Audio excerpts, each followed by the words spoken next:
Harold Iman, bonsoir. Ce n'est pas de la Syrie dont nous allons parler avec vous. Ce soir, on va parler de la Tunisie, le pays d'où est parti le printemps arabe, la Tunisie où la liberté d'expression est aujourd'hui menacée après l'incarcération d'un patron de télévision. Oui, un patron de télévision dont la grande erreur a été de mettre en place une émission qui correspond à ce que nous appelons les guignols. Donc c'est ici l'espèce de prestation télévision incriminante. Voilà, vous avez le chef de Ennahda à gauche, le parti islamiste qui est oui, il moque les dirigeants, quoi, en fait. Il moque les dirigeants de la façon la plus classique. Eh bien, cela a créé un problème. Et donc, le patron de cette émission et de la chaîne de télévision qui la fabrique est ce soir sous les verrous. Alors, on va regarder qui est cette personne. Il s'appelle Sami Ferri, là, c'est connu dans le pays.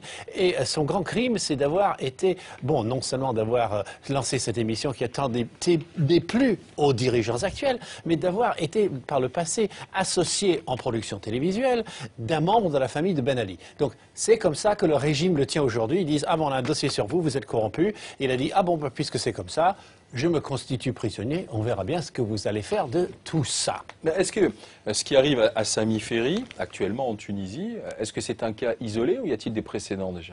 Eh bien, il y a des précédents et des cas parallèles qui sont en cours en ce moment même, car il y a une liste noire pour les journalistes, une liste noire de gens qui ont été achetés par le régime précédent. Et le régime actuel dit, bon, ben, si vous n'êtes pas gentil avec nous, on va publier la liste, ce qui ne sont pas de bonne manière. Le syndicat des journalistes n'est pas content du tout. Ils disent, montrez la liste à tout le monde, amenez-la à la justice.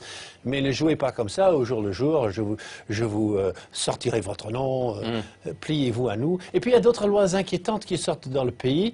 Bon, voilà, le droit de la presse a été écorné, voilà le syndicat des journalistes qui manifeste, mais il y a aussi dans la Constitution l'idée une loi qui protégerait l'atteinte au sacré, c'est pas défini, donc on peut arrêter toutes sortes d'œuvres d'art. Et puis le statut de la femme qui va être revu dans la Constitution, la femme sera complémentaire et non pas égale de l'homme. Et tout ça sur fond d'une insatisfaction sociale. À Sidi Bouzid, là d'où est parti historiquement tout le printemps arabe.